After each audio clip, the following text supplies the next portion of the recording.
Hello my fashion lovers, I'm back with a new fashion video. So last weekend, famous Nigerian actor Toyin premiered her long anticipated film IYALODE. The lavish movie premiere was an interesting one and had some questionable fashion moments. The dress code for the event was over Sabi Auntie, inspired by her role at the recently concluded JP 2025. While some of them understood their assignments and delivered, a couple of them looked really horrible and flopped really hard. In today's video, let's see some of the looks we got and rate them on a scale of 1 to 10 and also crown the best and worst dressed.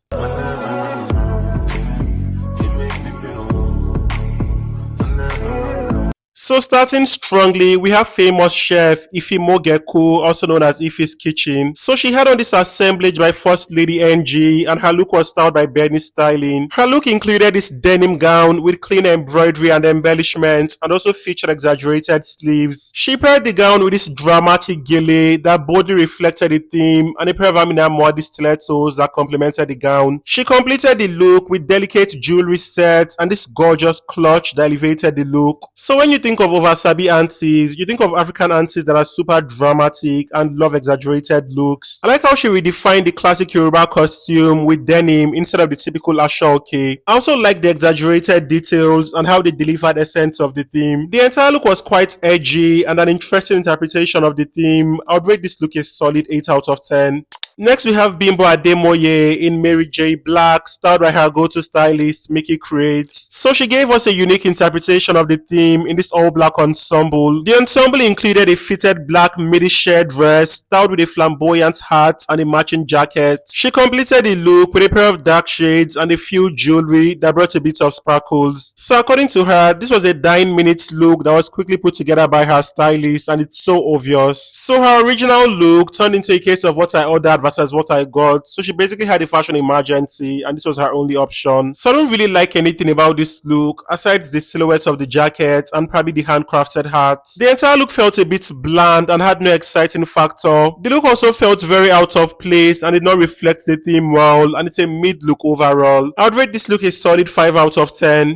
Next, we have co-actor Sandra in this multicolored ensemble. So she had on this halter neck number that featured an array of bold colors at the bodies and was paired with a matching hair tie. The lower part of the gown was tailored with this pleated black fabric that contrasted the bodies and the gown had a flowy silhouette. She styled the look with a statement silver neck piece, chunky silver earrings and few coral beads. So the neck piece looked ugly and poorly finished and really messed up the look. I feel the look did not even need a neck piece to begin with, and if she wanted a neck piece so bad, she should have gone for something more tastefully crafted. I'm also not the biggest fan of what they did with the plain fabric at the skirts. That looked a bit boring. Anyway, I like the bodice and hair tie and I see a reflection of the theme, so I'd rate this look a solid 6 out of 10.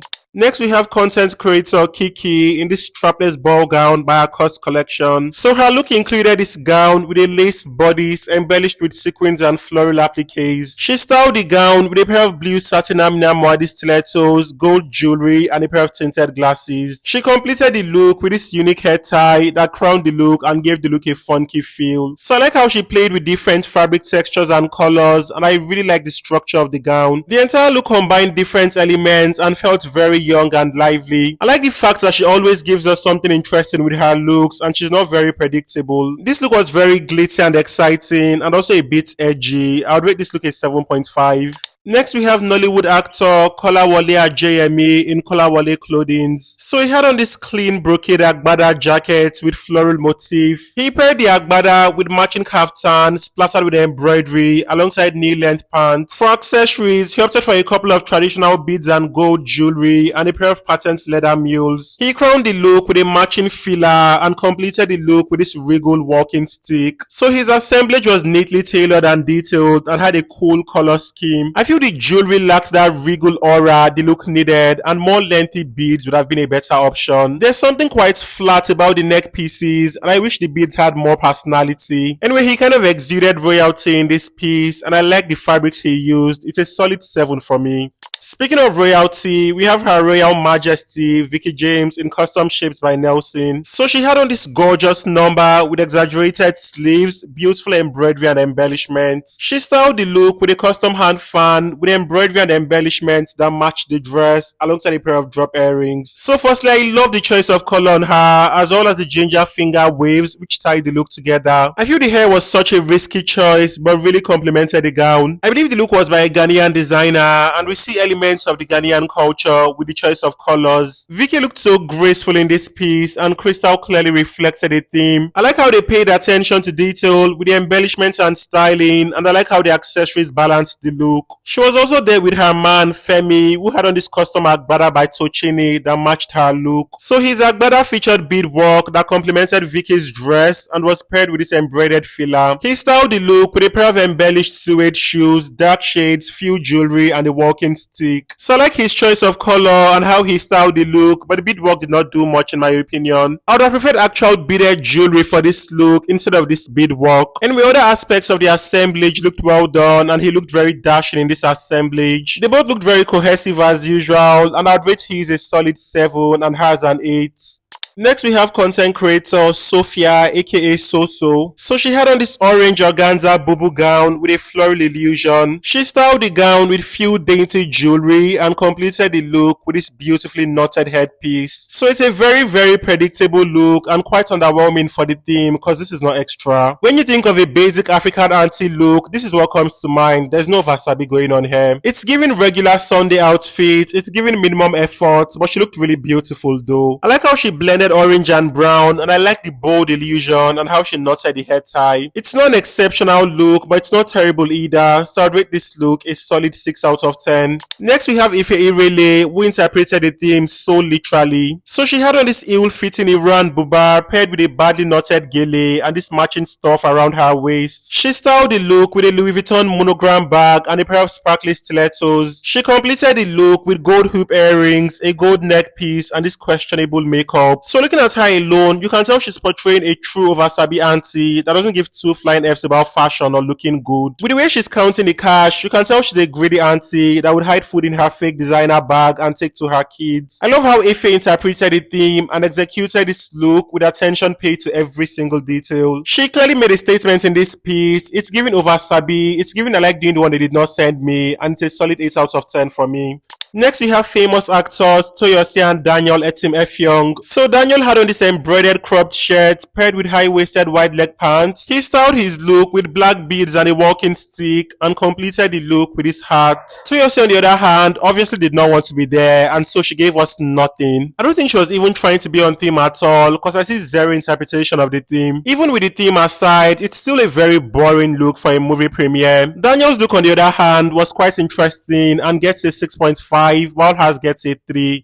Speaking of the theme, next we have Mercia who carried the theme on her head in this look courtesy of Maclean's Court. So she had on this strapless blouse paired with a flamboyant high-low skirt. The star of the show were these gold details at the waistline and behind her. She styled the look with chunky gold bangles and costume rings, a gold neck piece, gold strappy heels, and this gold headpiece. So when you hear oversabi, that simply means do pass yourself. That simply means no limits, and Mercy clearly came correct. I like the celestial aura she exuded and the entire extravaganza. She literally had to be carried by her entourage because she could barely move in this piece, and that's what you call oversabi at its peak. If there's one thing Mercy does right, it shuts down a movie premiere, and she has been doing that back to back. From her striking warrior-inspired look for the premiere of Labake Olododo, to this all-red ensemble for the premiere of My Mother is a Witch, and now this masterpiece. She has slayed the house down once again in this magnificent look, and I'd rate this look a solid 9 out of 10. Next, we have the lady of the moment and film producer Toyin Abraham. So for her first look, she gave us this assemblage by White Carry Fashion. The purple assemblage was made entirely of ashoke and featured ruffles, beads and floral designs. She styled the look with a custom hand fan, a matching ikpele and gele, and completed the look with a couple of coral beads. So it's a traditional Yoruba look with exciting details that spiced up the look. I like the fact that she opted for purple because purple naturally gives off royalty. I also like the monochromatic situation and how every piece went well together. She looked very opulent overall, and I'd rate this look a solid 8 out of 10.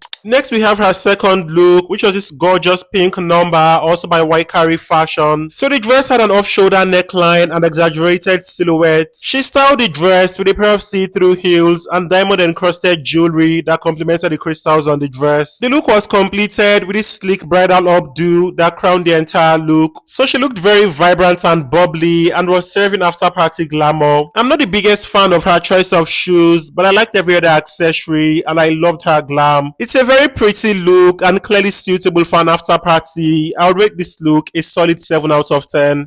Next, we have famous host Moa Be in custom Harike styles. So her look was styled by Dami and included this corset blouse with exaggerated hips. The blouse featured detachable sleeves and was paired with an embroidered floor-length skirt. She styled the look with matching jewelry sets, a sparkly clutch, strappy gold heels, and this gele. So I love the shiny fabric and structure of the blouse. I also like what she did with the embroidery at the skirt and how it matched the blouse. I feel the detachable sleeves are not really needed and she looked way better without those sleeves. Her choice of accessories were so immaculate and elevated the look well. The entire look was beautifully curated and I would rate this a solid 8 out of 10. Next, we have famous TikTok star Selin Ukam giving the theme a Gen Z twist. So she had on this black dress that featured puff sleeves and was heavily embellished with pearls. She styled the look with a pair of suede stilettos encrusted with rhinestones and a black clutch. For her jewelry, she opted for a neck piece and a pair of chunky earrings encrusted with pearls. She completed the look with this dramatic gele and a matching ikpele. So I like how she interpreted the theme in a very fun and unconventional way. She was serving young Gen Z auntie but still had that wasabi essence with the dramatic gele. The entire look was so striking and edgy and I would rate this look a solid 8 out of 10. So we've come to an end of today's video and these were the interesting looks at Toyin Abraham's IYALODE movie premiere. For my best dressed, I would have to go with Mercia in this show-stopping ensemble. For my worst dressed, I would have to go with Toyos because she was not on theme at all. I would love to know your thoughts on these looks in the comments as usual. Who was your best and worst dressed? If you enjoyed this video, be sure to give this video a thumb up to help the algorithm push it to more audience. If you are yet to subscribe, please don't forget to subscribe to my channel. Shout out to all my returning subscribers. Y'all are the absolute best. Bye for now and see y'all in my next video.